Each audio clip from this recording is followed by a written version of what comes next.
Hello दोस्तों, स्वागत है आपका टैली फॉर बिगनर्स में। अभी हम इसको करते हैं एंटर, और एंटर करते ही हमारी एंट्रीज जो होगी वो पोस्ट हो गई।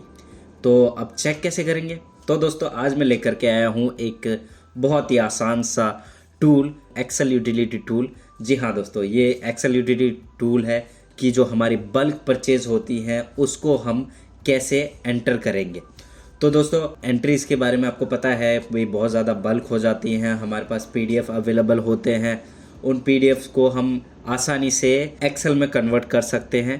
तो जब हम एक्सेल में कन्वर्ट कर सकते हैं तो हम उसकी टैली में उसका एक्सेल इंपोर्ट भी कर सकते हैं। तो दोस्तों मैंने इसमें फाइल एक्टिवेट कर दिया है, तो आपको एक फीचर दिख रहा होगा आप गेटवे ऑफ टैली में। तो वो फीचर क्या है? वो एक्सेल इंपोर्ट यूटिलिटी टूल है जो मैंने यहाँ पर एक्टिवेट कर रखा है। इसमें एंट्रीज करनी बहुत ही आसान है। चलिए स्टेप बाय स्टेप बता देता हूँ मैं आपको। फर्स्टली हमें जो करना है, पहले हमें एक्सेल तैयार करना है, उसके बाद में इसको मैं बताऊँगा। तो चलिए एक्सेल में हमें किस किस की रिक्वायरमेंट होती है। तो एक्सेल में हमें होती है पहली डेट की, जिस डेट में हमारा इन्वॉइस आया है, प्लस हमारा इन्वॉइस नंबर, यानी जो पार्टी है उसका जो इन्वॉइस नंबर उन्होंने दिया है वो कौन सा है। उसके बाद में अपना पार्टी का नाम आ गया। उसके बाद लेजर कौन सा है। हाँ, इस चीज़ का ध्यान रखिएगा, जो लेजर हम सिलेक्ट करेंगे यानी जो भी मास्टर्स हम सिलेक्ट करेंगे वो मास्टर एज इट इज़ वहाँ पर बने होने चाहिए। जैसे हमारे फिक्स होते हैं, यानी परचेज का लेजर फिक्स होना चाहिए। अगर आपका पार्टी नेम क्रिएट हो चाहे ना हो, यहाँ से ऑटोमेटिकली क्रिएट हो जाएगा, उसका कोई टेंशन नहीं है। हमारे आइटम का भी कोई टेंशन नहीं है। अगर आइटम हमारा बना है या नहीं बना है तो भी हम आइटम ऑटोमेटिकली क्रिएट हो जाएगा, उसका भी कोई टेंशन नहीं है।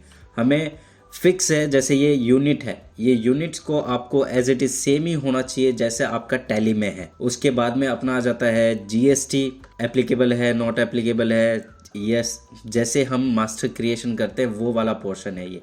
तो इसमें मास्टर क्रिएशन में आपका सेट अल्टर जीएसटी आ गया, एचएसएन आ गया, टैक्सेबिलिटी कैलकुलेशन आ गया, ये एग्जेम्प्ट है, नील है और टैक्सेबल है वो। उसके बाद इंटीग्रेटेड टैक्स कितना है, सेंट्रल टैक्स कितना है, उसके बाद स्टेट टैक्स कितना है, एमआरपी सेट करना है कि नहीं करना है, एमआरपी मॉडिफिकेशन करना है कि नहीं करना है, जो वो इफ़ेक्ट है वो कब से होगा वो डेट डालना है, अब एमआरपी सेट करना है, एमआरपी क्या है।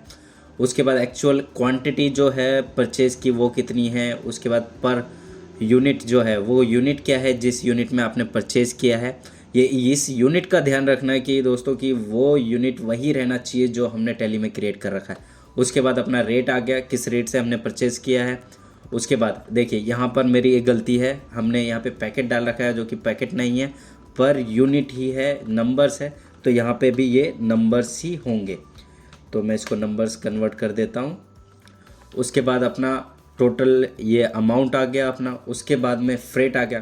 कभी कभी हमारे इन्वॉइसेस में फ्रेट लग के आते हैं, उन फ्रेटों को भी हमें ऐड करना होता है। और ये इनडायरेक्ट अपना इनडायरेक्ट एक्सपेंस का नाम हो गया। उसके बाद अमाउंट आ गया। उसके बाद अपना IGST, लोकल परचेज है तो अपना CGST SGST आ गया। राउंड ऑफ है अगर तो राउंड ऑफ। उसके बाद हमारे इनवॉइस का टोटल वैल्यू आ गया।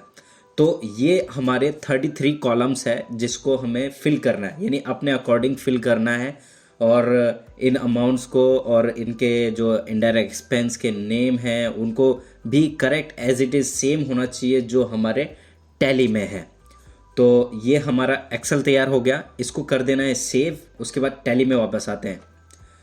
अब टैली में हमारे गेटवे ऑफ टैली में ये यूटिलिटी आ गया, एक्सेल इंपोर्ट यूटिलिटी। इसको करेंगे एंटर। उसके बाद इस यहाँ पे दो पोर्शन आता है, पहला आता है कॉन्फ़िगरेशन का और उसके बाद में आता है इंपोर्ट का।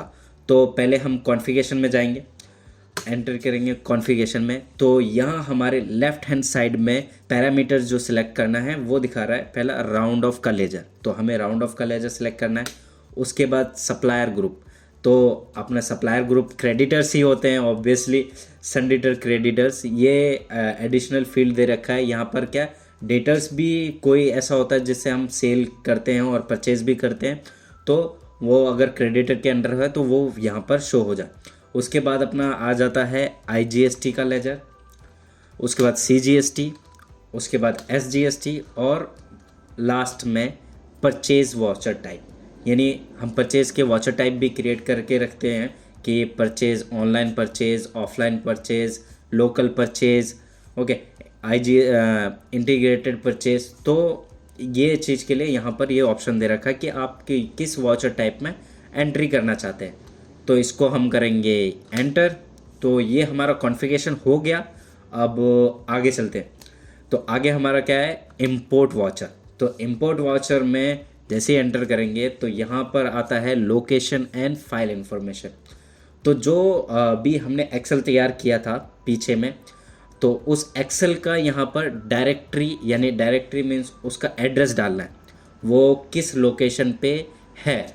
तो हमारा जो है ये हमारा डेस्कटॉप में ही है अपने। उसके बाद में फाइल नेम, तो जैसे ही आप ये डायरेक्टरी पेस्ट करते हैं तो वहाँ पर जितने भी लिस्ट ऑफ एक्सेल्स होंगे वो सारे आपको यहाँ पर आ जाएंगे। तो वहाँ पर आपको बहुत ही वाइजली चूज़ करना है कि आपने किस उस फाइल को, उस एक्सेल फाइल को आपने किस नाम से सेव कर रखा है। उसके बाद में जैसे ही इसको हम सेलेक्ट करेंगे उसके बाद आएगा शीट नेम। तो दोस्तों क्या होता है कि हम एक्सेल बनाते हैं और शीट चेंज करते रहते हैं, तो हमारा फाइनल कौन से शीट से डेटा उठाना है वो हमें टैली को बताना है। तो अभी हम इसको करते हैं एंटर, और एंटर करते ही हमारी एंट्रीज जो होगी वो पोस्ट हो गई। तो अब चेक कैसे करेंगे, तो बहुत ही आसान है चेक करने का। तो आप लोग मेरे से भी बेहतर जानते हैं कि हम कैसे चेक कर सकते हैं। हम यहाँ से डायरेक्ट पार्टी लेजर ओपन कर लेंगे। तो ये हमारी राजधानी डिस्ट्रीब्यूटर्स है जिनसे हमने परचेज़ किया, और ये हमारी अपने बिल आ गई। फर्स्ट बिल आ गया जिसका टोटल अमाउंट इतना है। अब हम इसको एक्सेल से मैच कर लेंगे, क्या एज इट इज़ एक्सेल में जो लिखा था वही आया है कि नहीं आया है। तो आप देखेंगे जैसे लास्ट में अपना एक्सेल का टोटल ग्रैंड वैल्यू जो आया है 15,57,850 रुपये है। अपना टैक्स प्लस अपना जो इनडायरेक्ट एक्सपेंस है यानी फ्रेट चार्ज वो लगा करके, तो ये टोटल 15,57,850 रुपये है दोस्तों। पूरा एकदम मैच कर रहा है अपना फ़ोन। ये आइटम हमारा पहले क्रिएटेड नहीं था, ये क्रिएट हो गया। ये चीज़ क्या है, ये जो आइटम है इस चीज़ का भी बहुत ही ध्यान रखना है। इसमें कोई स्पेस नहीं होना चाहिए, सेम एज इट इज़ वही आइटम होना चाहिए जो आपके में, नहीं तो डुप्लीकेट क्रिएट होने के चांसेस हैं। उसके बाद अपना दूसरा है ये अपना, हमने इसमें दो आइटम परचेज़ करे थे जिसमें की क्वांटिटी 32,28,730 का आया है। तो इसको भी हम वेरीफाई कर लेते हैं। ये और ये मिला करके अपना आ जाता है 32,28,730 रुपीज़। तो ये हमारा मैच करता है। तो दोस्तों ये अपना एक्सेल यूटिलिटी टूल है जो सेल्स वाला मैंने इससे पहले आपको बताया था, और ये मैंने अभी आपको परचेज़ वाला बताया। तो दोस्तों इससे रिलेटेड कोई भी क्वेश्चन हो, आई मीन टैली से रिलेटेड कोई भी क्वेश्चन हो, तो आप वो मुझे पूछ सकते हैं, हमें कमेंट में लिख सकते हैं। हमारा कॉन्टैक्ट नंबर भी है डिस्क्रिप्शन में, उससे आप हमें कॉन्टैक्ट भी कर सकते हैं। तो दोस्तों इस वीडियो में यहीं तक, तब तक के लिए मुझे दीजिए इजाज़त। फिर मिलता हूँ एक नए वीडियो के साथ। Stay tune with us.